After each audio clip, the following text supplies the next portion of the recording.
మహాభారత యుద్ధం తర్వాత శ్రీకృష్ణుడు ద్వారకకు తిరిగి వచ్చాడు.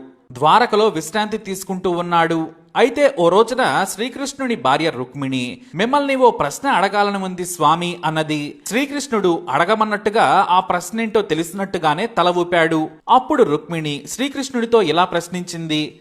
గురువు ద్రోణుడు అలాగే భీష్ముడు ఎంతో నీతిమంతులు. వారిద్దరి వెనుక జీవితకాల ధర్మం కూడా ఉంది. వారిని చంపటానికి మీరెందుకు మద్దతు ఇచ్చారు? అప్పుడు శ్రీకృష్ణుడు చెప్పాడు, ప్రియతమా, నువ్వు చెప్పింది నిజమే. వారిద్దరి వెనుక జీవితకాలపు ధర్మం ఉంది అనడంలో ఎలాంటి సందేహం లేదు. కానీ వారిరువురు ఒకే పాపం చేశారు. అదే వారి జీవితకాల ధర్మాన్ని నాశనం చేసింది. ఏమిటి స్వామి ఆ పాపం అని అడిగింది రుక్మిణి. శ్రీకృష్ణుడు ఇలా చెప్పుకొచ్చాడు. వీరిద్దరి పెద్దలు ద్రౌపది వస్త్రాపహరణ సమయంలో ఆ సభా ప్రాంగణంలోనే ఉన్నారు. వారిద్దరూ పెద్దలు, గౌరవం ఉన్నవారు. వారు చెబితే వినని వారు ఎవరూ లేరు. కానీ వీరిరువురు పెద్దవారైనా సరే ద్రౌపది వస్త్రాపహరణం ఆపడానికి ఎవరూ కూడా ముందుకు రాలేదు. ఎవరిని ఆపే ప్రయత్నం కూడా చేయలేదు. ఈ ఒక్క నేరం వారి ఆ జీవితకాల ధర్మాన్ని నాశనం చేయడానికి సరిపోతుంది. అది వారు చేసిన మహాపాపం. ఆ పాపం ముందు ఎంత పుణ్యం చేసినా, ఎంతటి నీతిమంతులైనా సరే సరితోగరు. ఆ తర్వాత రుక్మిణి కర్ణుడి సంగతి ఏమిటి అని అడిగింది. అతను దాతృత్వానికి ప్రసిద్ధి చెందాడు.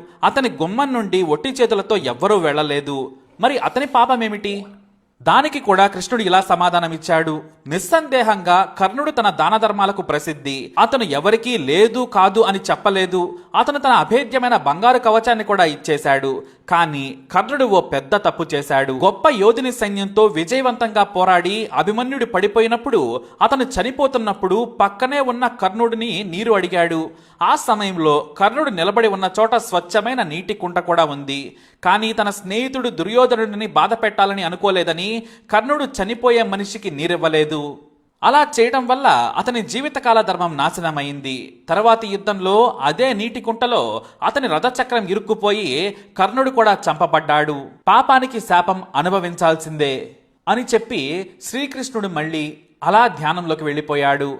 ఆ రెండు సమాధానాలు విన్న రుక్మిణి స్వామి పాదాలకు నమస్కరించి ఆమె కూడా లోపలికి వెళ్ళిపోయింది.